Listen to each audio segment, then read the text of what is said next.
Welcome, ladies and gentlemen, to Rescue Owners Live. Do we have Zoom? We do not have Zoom. Oh my goodness! See if we can pull that nice, beautiful whiteboard just a little bit over. That's some beautiful knuckles right there. Yeah, just pull the whiteboard over. See if that'll. Whoop! I got you. Cool deal.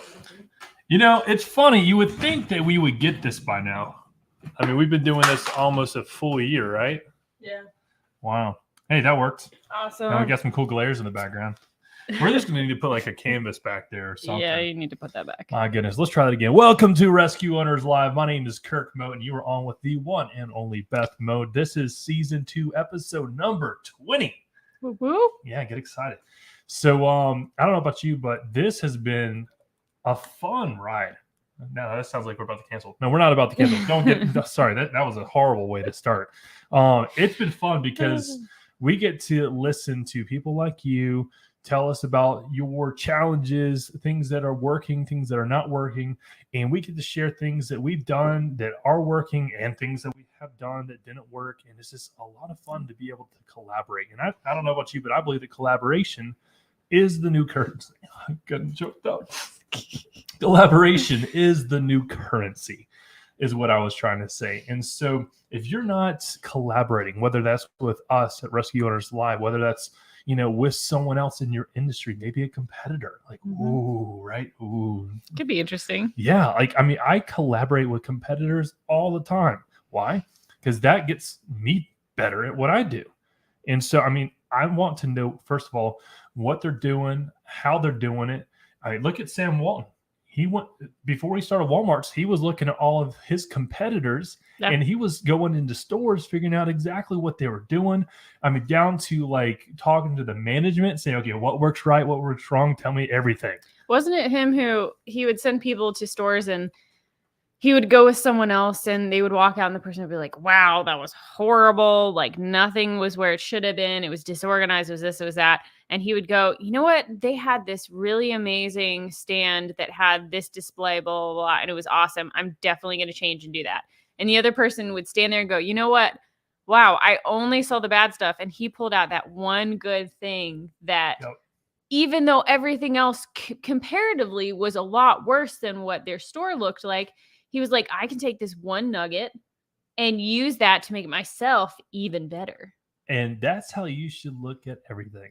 When you're going into a situation and you know, or maybe even have these, you know, what is it called? Poisoning the well, when you like, it's the debate fallacy where it is, but I don't know if that's what you mean to use. Well, like if that's your mindset kind of going in of, it's going to be a horrible situation. There's it's like someone saying, "I hate this store." When you walk in, you're going to expect to hate the store. Right. Yeah. But if you walk in and like Sam Walton did, and it's like, what's the one thing that they are doing perfect? Yeah. And then take that one thing.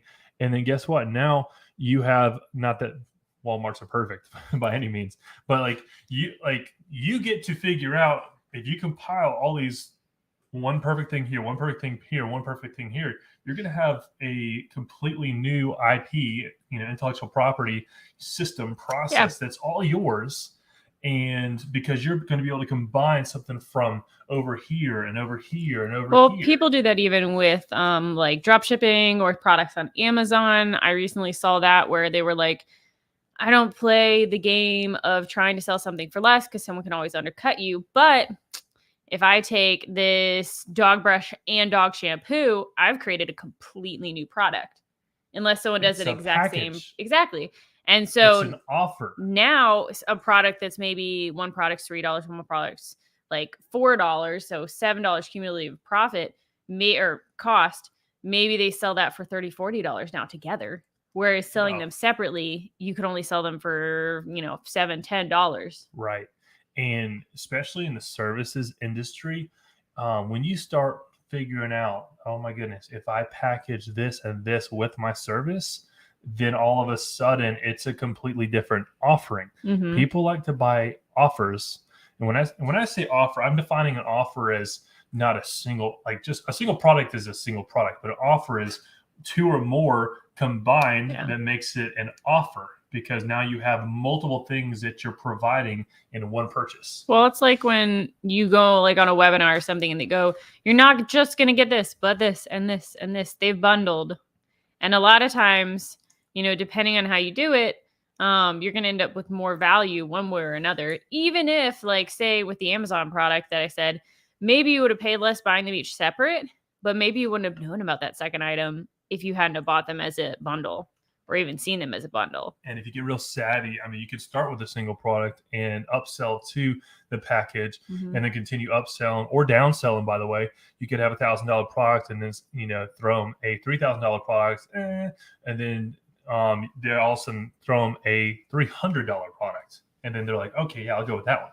You know, so upsells, downsells. There's a million different ways to do this. Yeah. I don't know about you, but does anybody know the answer to this? What is senior to sales? And I'm curious if you know the answer. Blank is senior to sales. Okay, blank is senior to sales. If you know the answer, throw that in the chat, because I know someone's probably going to know that. But blank is senior to sales, and that's what we're going to be talking about tonight. And to extend a little bit further, we're going to be creating a workshop all around. Yes, Malcolm. Got it right in the money. On the screen. Winner, Here chicken dinner. Winner, chicken dinner. Marketing is senior to sales. Thank you, Mark. Malcolm, man, you're awesome. So marketing is senior to sales, and that is what we're going to be talking about tonight. And so we actually are Grant Cardone licensees. I am Grant Cardone licensee, which means I can take his material. I am licensed and trained to deliver his material to you.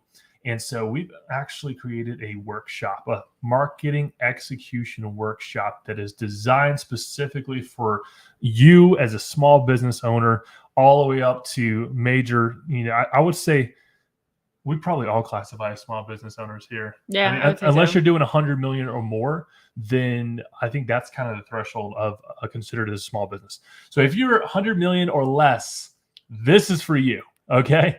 And so what I like to do is, you know, kind of set the stage a little bit. And, you know, the odds are against you. Oh, for everything, right? Okay. So number one, the average person consumes more data in one day than a person in the 15th century did in a lifetime. I can believe that. Can you imagine that? Well, you have too much coming at you for your brain to even process all of it. Wow. So that's why a lot of stuff can get missed. Yeah. And so I'm just amazed with that statistic. I mean, the 15th century and the amount of information that came to somebody in a full lifetime is the amount that we are experiencing in a 24-hour period. Well, but if you think about it, like, they didn't have any of the like medias that we do. So there wasn't any of that kind of, it was, you walked somewhere and you saw what you saw. Mm-hmm. And they didn't, like, they were traveling, like all the stuff that we do today, there was so much less of that for the average person. Yeah, you're exactly right. So number two is 90% of the data in the world today was created in the last 2 years. Wow. 90% of the data in the world today was created in the last 2 years. That's wild. Okay. Consumers need to have 30 touch points before they convert. Okay. So on average, is that? Yeah. On average, okay. 30 touch points. It's a lot.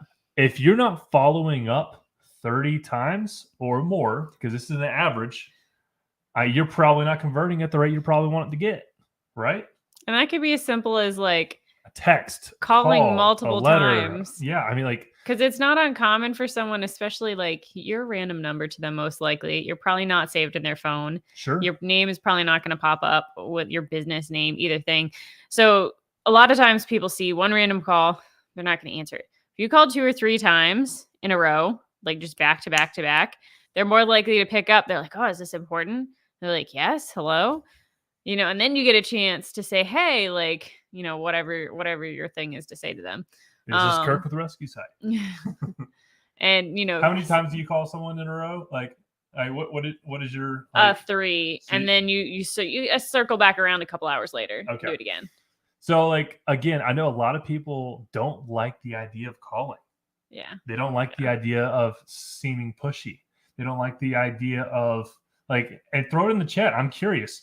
Why aren't you making 3 calls in a row and following up an hour later? Like, throw that in the chat. What is the excuse, or what is the thing that you need to overcome to be able to realize that, hey, your product I would needs to be out say there? that there's going to be different, in my opinion, and there's many wide ranges of opinion on this, but in my opinion, I think you can follow up a little bit more with a B2C than a B2B.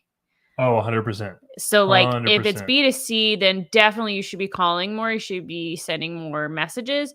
Whereas B2B, there's a little bit different protocols. I was going to say decorum on how to handle things. Because, for example, B2C, you should be talking directly to the decision maker, or at least one of them. Like first call, you should be able to get them pretty easily.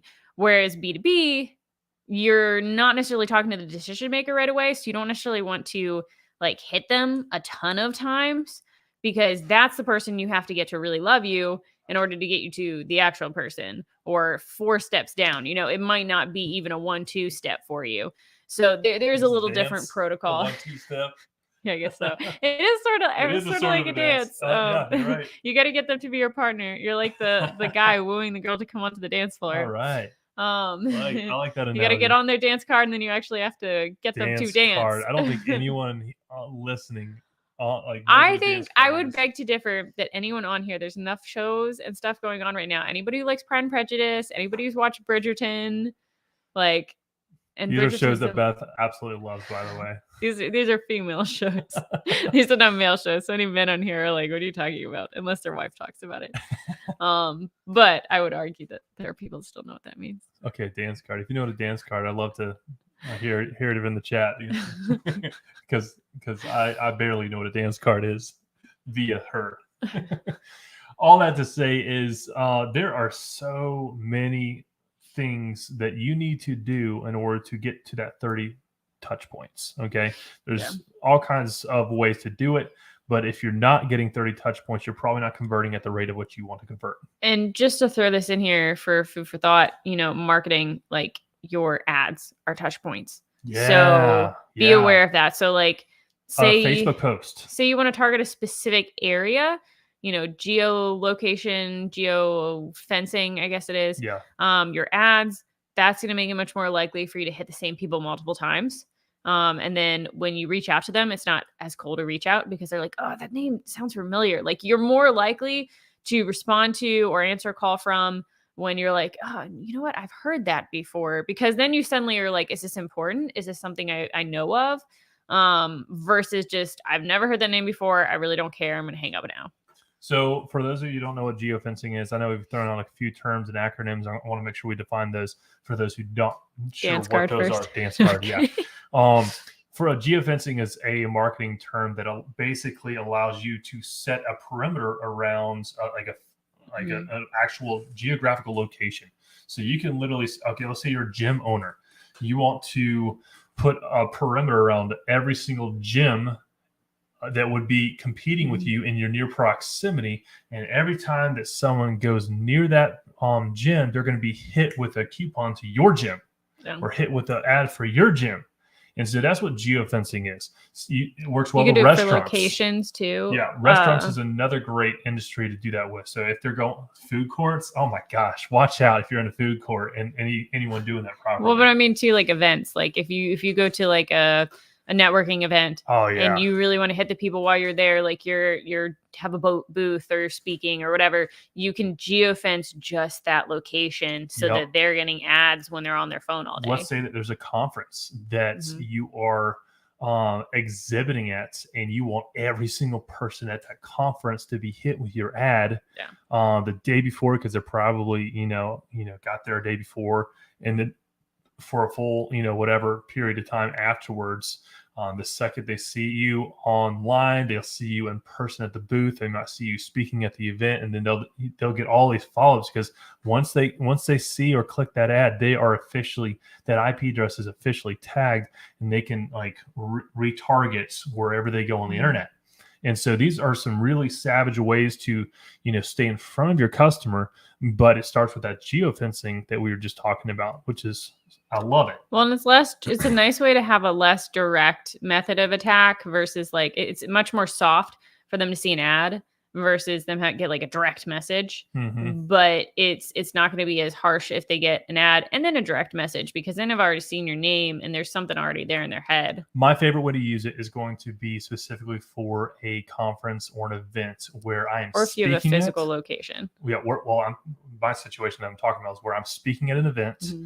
I have a booth, and then I geofence that, specific dates, and then that is a great way to make whoever shows up to the event that hears me speak, that sees my booth, and then all of a sudden they start getting hit with my ads. They think I'm omnipresent. They think I'm everywhere. Kind of in a fishbowl. They got it. Exactly. So that is the best way I've seen to be able to really, not, basically capture anyone that could potentially be interested that you might have lost for one reason or another, whether you lost their card, you lost your contact somehow, data crash, or they just never saw you in person, but they were still interested. And so it's a great way to follow up with them online. Yeah. Hey, listen, if this is your first time here, welcome. We absolutely love first timers. So throw that. And if you're not a first timer, throw in the chat where you are tuning in from in this world. We are coming to you live from Atlanta, Georgia. And while you're doing that, go ahead and hit the share button, because I guarantee you someone in your network needs to hear what we're talking about tonight, and that is marketing. Why? Because marketing is senior to sales. Because if you can't get someone interested in you, there's no way you can close them through the sales process and then be able to service them through the operations and delivery process. And so that is, marketing is where it starts. Your number one problem is my number one problem, is every single business owner, small, medium, or large, is obscurity. Except for maybe a Coke and McDonald's. Coke and McDonald's might be the only exceptions. Apple. I mean, there's a very few exceptions. People who don't have cell phones, no Coke and McDonald's. Right. So they're very they've done Coke a very is an good incredible job. Marketing company. They are a marketing brand. They're not selling Coke. They're selling a brand. Well, I've heard of people saying like, I took a trip to Africa to these like tribes in the middle of nowhere that no one reaches, and they knew what Coke was. Right. They are truly crazy. Everywhere. So make sure to again, your problem, my problem, all of our problem is obscurity. People don't know who you are, what you do, why you do it, and you got to tell them. And you tell them through marketing. And that's through there's all kinds of mediums out there. And we'll get into that a little bit later. But number 4 that I want to talk to you about today is you have only 3 seconds to capture a customer's attention online. So speaking about the geofencing, right? We want to make sure that ad is so sexy or so not sexy that it captures their attention, because it can go both ways. My attention has been caught by the worst looking ad you've ever seen. I'm like, oh my gosh, you would pay for that. And then I look, and then it's all of a sudden like, oh, it's pretty great, right? Well, I know people that'll even misspell words and things like that just to get people's attention. So they're like, oh, that's wrong. And then they'll read through what it says. Or it's just really good. Chick-fil-A. Yeah, that's true. They literally created an ad campaign around that. Or it just really hits on your pain points, where it delves to the very center of the issue in a couple of words, like, are you a stressed out, tired mom? Ooh, yes. Ooh. Now I'm going to keep reading because that catches your attention, because it hits right on your pain point. If you got to know the problem you solve and the audience that you're solving it for. Okay. Yeah. If you know your audience and the problem you solve, then you can have a statement like that. Are you a tired, worn out? What did you say? I'm a tired, worn out mom. Something like that. So if that's your audience, moms, and then their pain point is being tired, and then you hit that in one single question, now their attention is captured. You can do this with any industry. You can do this with any service, any product. And so this is all what we're going to be talking about in the marketing execution workshop. The last part here is that ad costs have increased 3 times in the last 10 years, and they're only going to go up. Okay. Why? Because you got Facebook, Google, and a few other heavy hitters, but they're all pretty much owned by the same people, right? I mean, it's kind of a monopoly in a sense. But also inflation too. Oh, I mean, inflation. Oh, that's a whole other conversation. What I'd like to tell you now is kind of dive into the 10 commandments, the 10X commandments of marketing. Number 1, if you're taking notes, I highly encourage you to take notes. Number 1 is money follows attention. Money follows attention. If you are not getting attention, then you're not going to be getting the money. If you're not capturing someone's attention, if you're not keeping their attention, then you're not going to capture the money and keep the money. And those are 2 separate things, but money follows attention. Number 2, best known always beats best. Best known always beats best. Now, what I love about this particular thing right here is people think that they have to have the absolute best product. They don't. Look at Apple. Look at the iPhone. How many iterations are we on now? I mean, is it 13? Like at least, yeah. And how many software updates in between each one? A lot. Okay. This is a perfect example of best known always beats best. Apple's slaughtering people.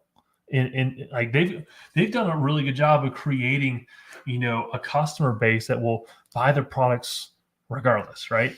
But best known always beats best. So I guarantee you there's probably a better product out there. And I guarantee you someone's out there with an Android willing to argue the fact that Android is better than Apple.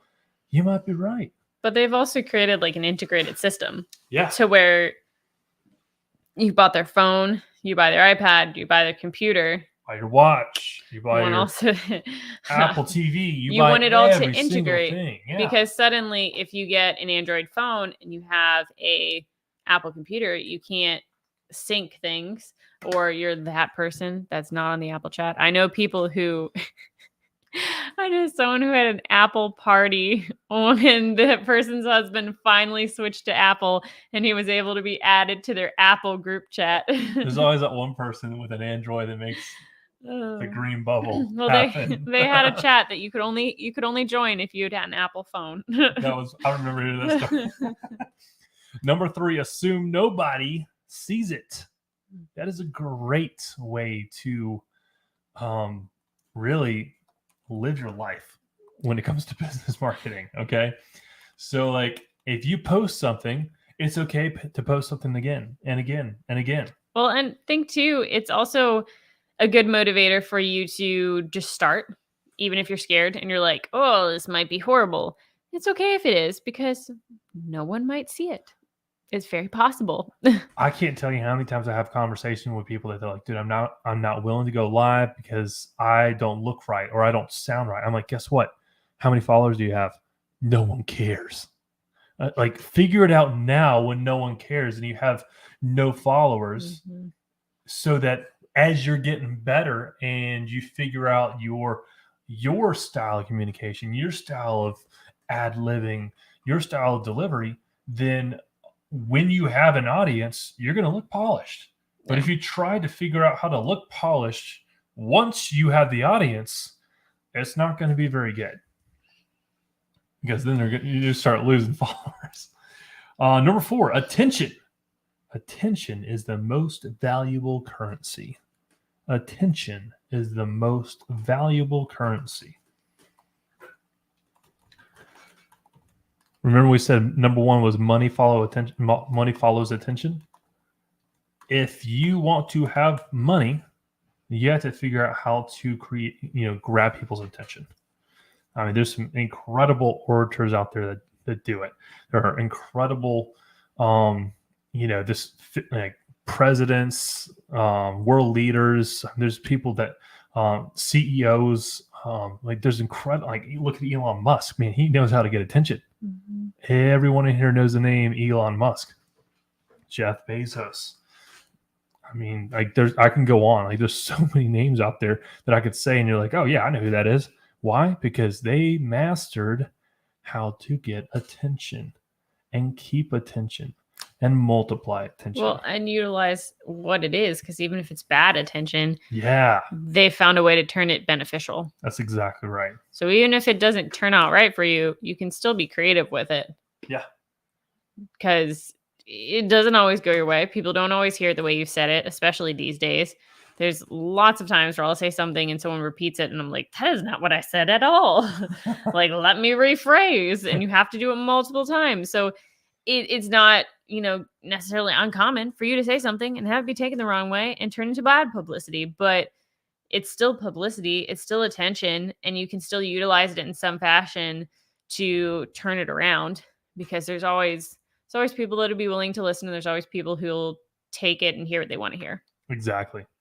Number 5, repeat successful actions. Repeat successful actions. Why? This is so amazing to me when someone does, let's say, a program or a project, and they do it really, really well. And then they're like, oh, that was great. So now we're going to move on to the next thing. And it's like, why not repeat what you just did a couple more times this year? Like, I mean, it was successful. Imagine doing adding a little geofencing or like marketing to that, what you did. Because if it was successful, continue repeating those successful actions over and over and over again until it's not successful anymore. And like, you can obviously tailor and tweak, but if it was a successful event, there's no reason why you don't want to continue doing that same successful event. And like, I know people who put on boot camps on a quarterly basis or on a monthly basis, and they're repeating the same exact stuff every single time, but it's like the first time that each group of people have ever heard it, right? And if you're really savvy, you're going to do it multiple times. Why? Because you're going to hear a little bit different of something in that boot camp every single time you attend. Why? Because you might really need to focus on this one part when you went the first time. You go home 90 days later, you've mastered it, and you come back, you're like, man, I've got this. I'm going to help someone in the group figure it out. And then all of a sudden, I didn't even realize this part. You taught it last time, but now it's really hitting me because I can understand how to implement it better now that I had part A figured out. 90 days per. Boom. I was fighting my mic over here. So all that to say is, like, I like reading books over and over and over again because I get one nugget potentially out of it when I read it the first time, and then I go apply it, and then I'll read it again. And I'm like, oh my gosh, let's stack it, you know? And not only are you in different places, but it's extremely challenging to stay 100% focused the entire time. There are people who do a really good job. They like sit at the edge of their seat. They like keep their eyes open. They're writing notes the entire time. But even if you're doing all of that, there's going to be a certain amount of your mind either focusing on one thing because it's a new idea you've never heard before, or just a little bit of mind wandering. And so each time you come back, you're going to be like, oh, wow, I didn't hear that at all last time. So there's just so much information, especially when you go to like a multiple day boot camp, that it's hard to comprehend all of it, because if it's a really good like program, it should be new information to you. And so, you're going to be going, oh, wow, all this is new. And you're trying to comprehend all of it, and you're going to miss some of it along the way. Yeah. Number 6, speed. Speed is senior to quality. What? Kirk, did you just say speed is senior to quality? I did. Speed is senior to quality. The time it takes you to have a thought and transition it to reality. That's speed. If you can do that really, really fast, not necessarily first to market, but like this implement things really, really fast, that's going to be senior to quality, because quality will come. All right. When you continue to do this over and over and over again, your quality is higher and higher each time you do it, because you build off of the previous experience or product or service. Well, it's like that phrase, and I'm going to butcher it, like my batting 100. But there was someone who said, I fear the man much more who has practiced the same kick 10,000 times than the man who has practiced 10,000 kicks one time. Yeah. It's something like that, or like moves or punches or something. But you yeah, get the no, point. like that's I don't remember it, but I remember hearing it. Yeah. And that's a great, line of that person who's mastered something so well. Like that's what you're doing when you continually have, speed to market, speed to market, speed to market. Each time that is you practicing the ability to have higher and higher quality every time you do it. So speed is senior to quality. You're still having high quality output. Don't get me wrong. But don't let perfection paralyze you. Well, and I was talking to a client earlier today about how I'm going to assume a lot more from the person who immediately starts and does poorly at the beginning, but works at something, physically doing it for 6 months, than the person who thinks about it and conceptualizes it for 6 months. Because at the end of the day, even if that person has the perfect product idea in his mind or the perfect process in their mind, they haven't practiced it a single time. There's no pen to paper. There's no physical thing to show for all their thought processes. And so the person who maybe jumped immediately and started doing it and just worked on it for 6 months, they're going to be much farther ahead than the person who conceptualized for 6 months because they have literally nothing to show. I was having this conversation with Kyle at the gym. Oh, really? The blonde Kyle, the one this PT. That's we have like 3 Kyles at the gym.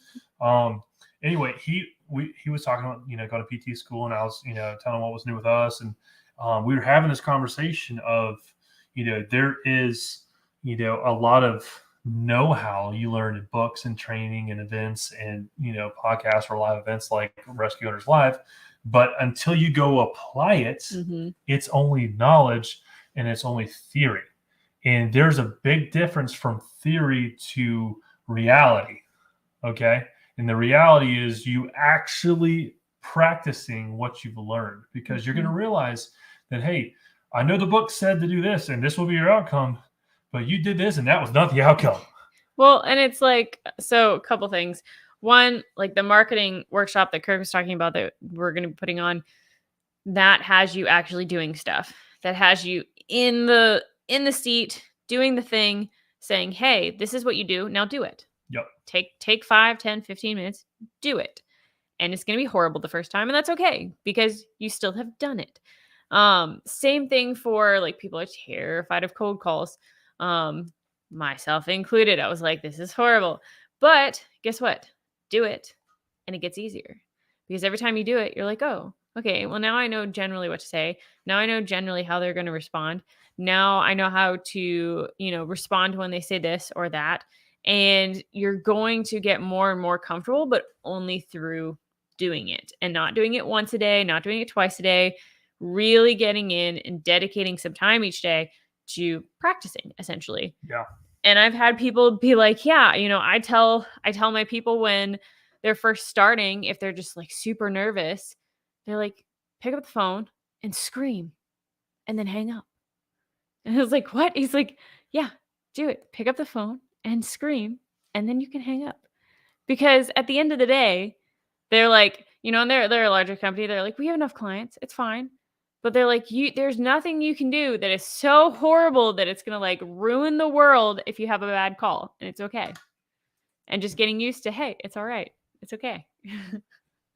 Sometimes it takes being your worst possible self for you to realize that, hey, I might be able to do a little bit better than that, a little bit better than that, a little bit better than that. And pretty soon, if you continue improving 1% every single day, man, that compounds. And you can only go up from there if you start at the bottom. Right. You can only get better. Just imagine screaming at somebody on the phone, right? I mean, like no one's I'm not going to do that. But like someone might need to do that. And it's not any different, honestly, than I don't see it any different than the person that you talked about training their people to pick up, say hello, or whatever their opening line was, and then hang up. How is it much different than that? Yeah. I mean, you can literally pick the phone, hang it up. Okay, that was step 1. You hung up on a client. Wow, doesn't get much worse than that. And the funny part is, in that situation, they might even call you back. Now they're interested. Now you hang up, you pick up the phone and give the intro. Hey, this is KIRK with the Rescue Site. What can I get you information on? Click. They're like, can we stay on the call a little bit longer? I think the call dropped. Yeah. And then now they call back a third time. Hey, this is Kirk with the Rescue Site. What can I get you information on? And then they ask the question, and you're like, I'd be happy to help you with that. And then you start going into some fact-finding questions, and then all of a sudden you have a conversation. And it's like, I don't know what it is about calls and people, but like, I mean, do you have a hard time talking to someone in front of you? I mean, like, or even someone that you know. I think a lot of times people get caught up in the idea of sales, and depending on, the companies that you maybe worked with in the past before, everyone has a little bit different philosophy. Some are more aggressive than others, I would say. But if this is your business, you could decide how it's handled. And I know a lot of businesses that are like, hey, this is a conversation. We're here to help you. If you're not interested, that's fine. The conversation doesn't have to go farther. And then there's people who are like, oh, like Kirk, you don't know enough to be interested. Let me tell you more.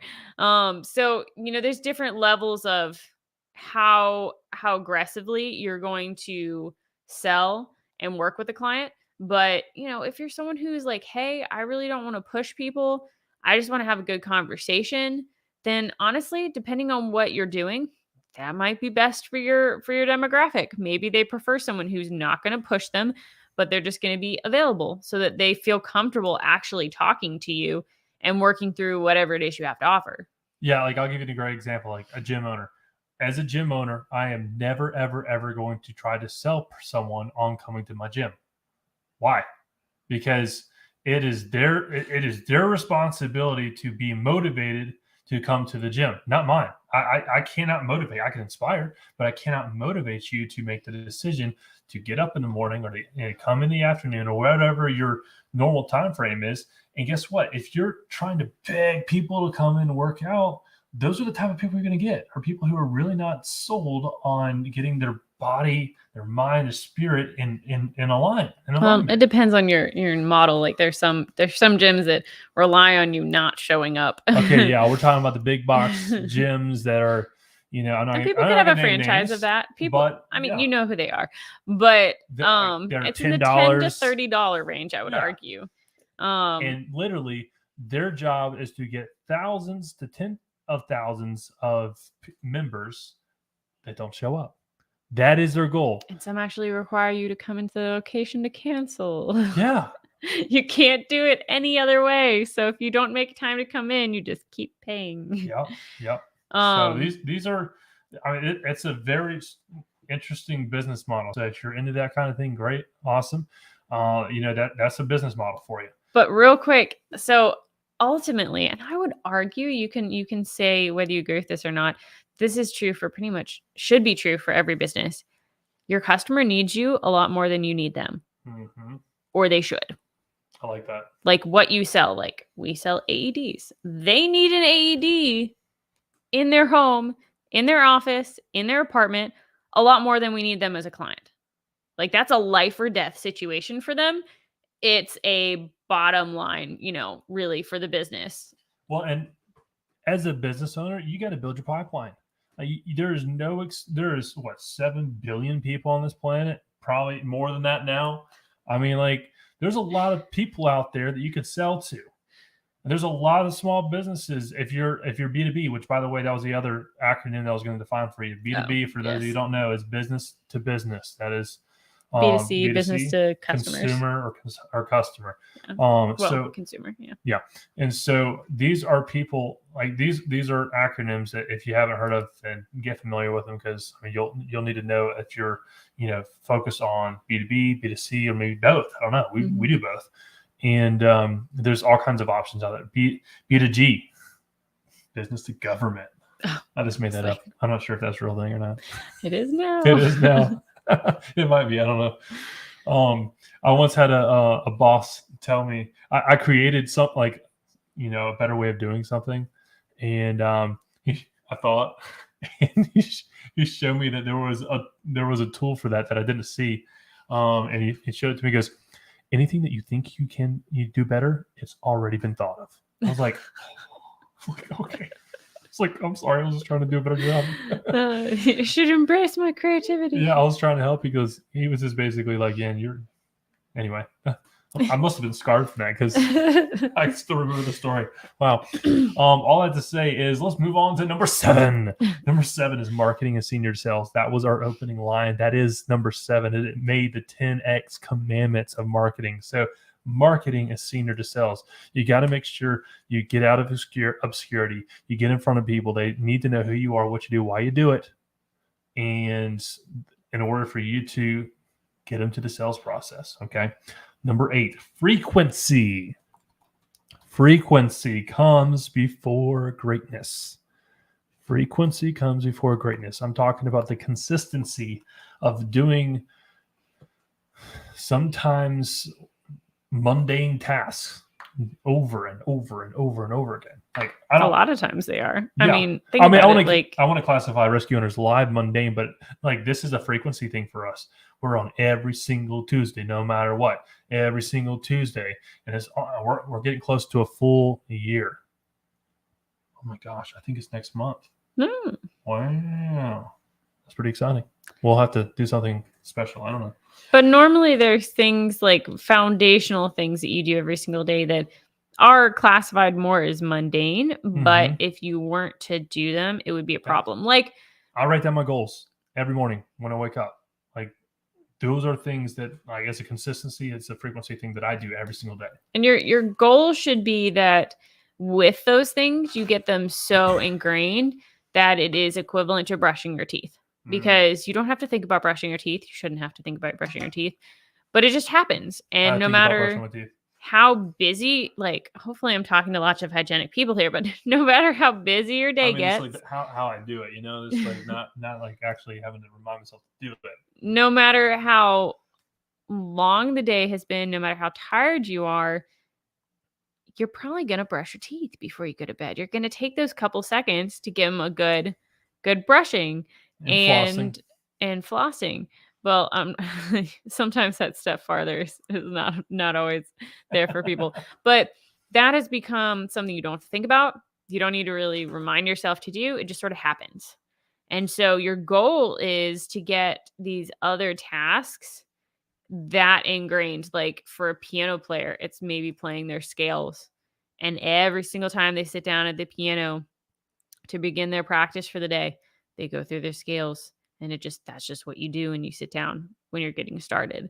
Just like washing your hands before you go into surgery. It's just something that they do. The doctor doesn't have to remind themselves to do that. They shouldn't have to. The surgeon doesn't have to remind himself to do all that, but it becomes a thing where he walks into the surgery room, he does this, then this, then this, then this. Like that's just how it works. And so it should be the same way with your business. I like that. Good. Should be second nature. Should be like. Well, and it offloads the thought process of that for yourself. Like the more that you can really get into a solid routine of this is when I do this and it happens after this and I always, always, always do it, you will get to where you don't have to think about it. You don't have to process it, and you can offload that mental energy towards something else. Presidents have 2 ties. One's blue, one's red. You know, I mean, that's it. It reduces the decision making fatigue. Maybe that's another reason why men don't have as much decision making fatigue. Oh, because we don't have to worry about shoes and belts. And you have you could easily have like one pair of shoes if you wanted to, maybe 2 or 3. You have like one shirt, one belt. You know, like the wardrobe options are so much smaller. Or if you're like Steve Harvey, he has 8 suits or 4 suits 5. That he can literally pair in any possible way. So he doesn't even have to think about it. He just grabs a pair of pants, he grabs a shirt, grabs a suit. Yeah, I think you're right. It was either 5 or 8 different. I think it was 5. I think it was 5 something different like suits, colors that can be combined in, I think, 64 different ways. I think it was something like that. You can do the math. You can figure it out because every top goes with every bottom, blah, blah, blah, blah, blah. Yeah. There's a whole Instagram thing about it. Best send it to me. I almost have it memorized. I'll have it ready for you next week. Number 9 is no one thing can blow a deal. We were talking yelling on the phone. Even yelling on the phone. No one thing can blow a deal. I think that's what the person actually referenced, that you weren't supposed to overthink everything that you were doing because you can't blow it with one thing. Even screaming at them, they might be like, okay, so hi. The 10th and final 10x commandment of marketing is be omnipresent. Be omnipresent.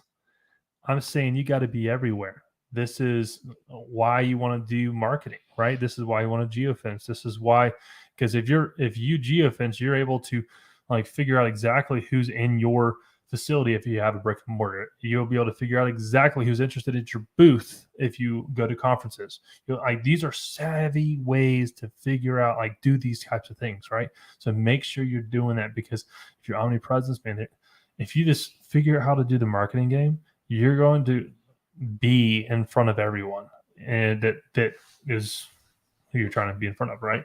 So be omnipresent. So building your brand message is just one part of, several things that we're going to be talking about at our marketing execution workshop. We're going to be talking about messaging. We're going to be talking about content. We're going to be talking about distribution, both organic and paid distribution. We're going to be talking about the offer. What? You started smiling, giggling over there. You got something? No. Nothing? Okay. All right. I love it when she laughs at me, maybe with me. I don't know. And the last and final thing is conversion. So those are things that we're going to be talking about in our monetization. Are you still laughing? What's happening here? I was just like responding to what you said, and then you made a big deal about it, and I didn't have anything to say. You had nothing. Okay, cool. Hey, listen, if you are just now joining us, thank you for joining us to Rescue Owners Live. This is season 2, episode 20. And we are getting ready to wrap up here, but I do want you to do me a huge favor. Make sure to like our Facebook page. If you're listening to us on Facebook, LinkedIn, YouTube, those are the 3 areas that we're coming to you live today. So whatever platform you're watching us on, make sure to subscribe. Make sure to like. This helps us out tremendously, because we are doing this 100% free for you, so that you can grow your business more effectively, efficiently, and profitably, all while achieving your personal, professional, financial goals. So do me a huge favor, like our page, whether it's on LinkedIn, Facebook, or YouTube, and go ahead and hit that share button. Or Instagram. Ooh, Instagram. We're not streaming on Instagram, but you can definitely like us on Instagram. So do me a huge favor, give us a like and give us a share, because someone in your network needs to hear what we're talking about tonight and every Tuesday from 7 to 8. Here's a great quote from Grant Cardone himself. If you are not completely clear on who you are and what you offer, how could you ever expect your customer to be clear on those things, right? I mean, it's like you learning something and then trying to explain it to someone else to see if you've learned it, and you're like tripping over yourself and going, I don't quite remember how that fit in, and I think this was this. They're definitely not going to understand what you're talking about if you can't get it figured out. And so that's why, people who are in school teach other people what they're learning. That's why people who are learning new jobs tell other people, their sales pitch, or explain the process to them before trying to explain it to a client.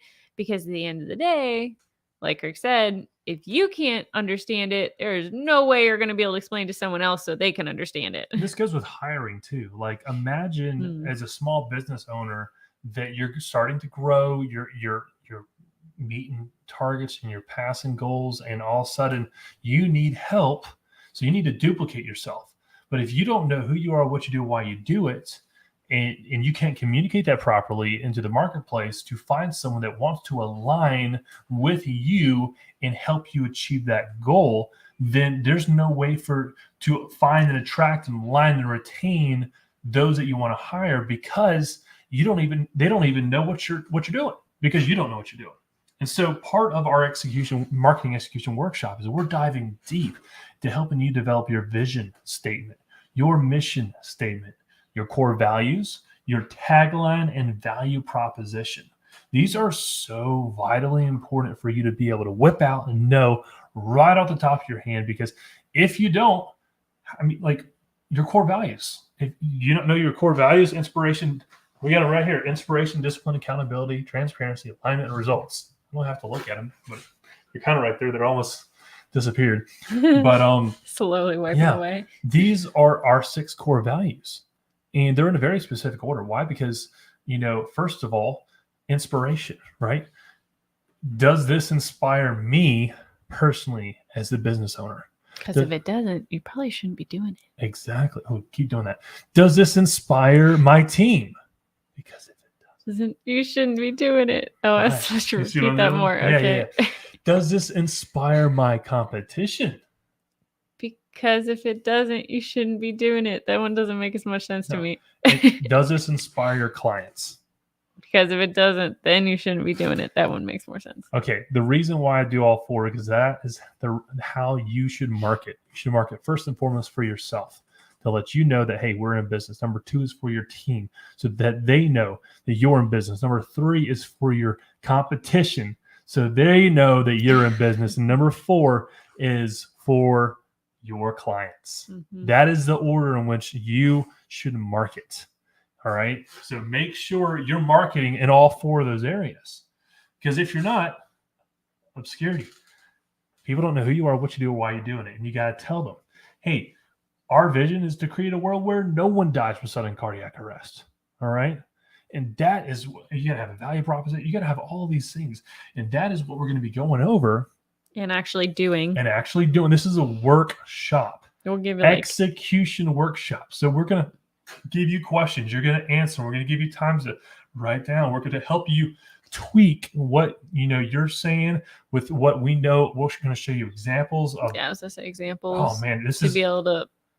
Yeah, model it off of. Yeah, I'll just kind of look at the vision statement. What is the long-term result of the company's efforts? How do you envision the world once you have achieved your company mission? This is not a transactional statement. Ambitious.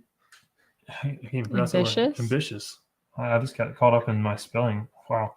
Be ambitious and memorable, easily understood by people outside your organization, speaking in easy to understand language. Making sure, maybe you look at the person next to you who does something completely different business, and you're like, does this make sense? Do you know what I'm talking about here? Like, are these words common enough that you're like, yes, I get this? Disney, to be one of the world's leading producers and providers of entertainment and information. Amazon, to be Earth's most customer-centric company where customers can find and discover anything they might want to buy online. Earth's, like the whole Earth. Nordstrom, to serve our customers better, to always be relevant in their lives and to form lifelong relationships. Microsoft, to help people and businesses throughout the world realize their full potential. Rescue Site, to create a world where no one dies from sudden cardiac arrest. These are examples of vision statements of some massive companies. Mm-hmm.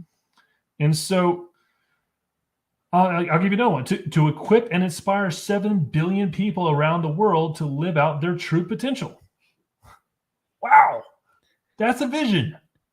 Okay, we're going to show you how to craft your vision statements, your mission statement, your value proposition, your taglines, your core values, like your brand pillars. Well, and that'll all help too with the marketing, obviously, because it's a marketing workshop. But those specific things are underlayments, that foundational principles that once you have those in place, they allow you to create your material, your marketing material a lot easier because you have a foundation to base it off of. Yeah, 100%. Michael Glover in the house. Hey, thank you for making it today, man. I appreciate your support, brother. But we are just about wrapping it up. And today we hit all things marketing because we're going to be putting on a marketing execution workshop. If you haven't heard, we're putting on a marketing execution workshop. I don't have a date yet. It's going to be live in person on site at our brand new facility in Atlanta, Georgia. You don't want to miss it. We will have online options. So if you can't travel, if you can't make it, whatever the case may be, we are going to stream it live on a private Zoom call that only you have access to. So it's not going to be like live like this on any social media platform. There's going to be a very private and intimate event where we're going to break down and help you figure out exactly what you need to do to create your marketing strategy for 2022. So without further ado, this has been an incredible episode of Rescue Owners Live, Season 2, Episode 20. And if you haven't heard of us, you need to hear about us. And that's my fault, not your fault. I take full responsibility because we got to break out of obscurity too. And you can help us do that. Hit that share button, hit that like button, because I guarantee someone in your network needs to hear what we're talking about today and every Tuesday from 7 to 8 p.m. Eastern Standard Time. Until next Tuesday, be great.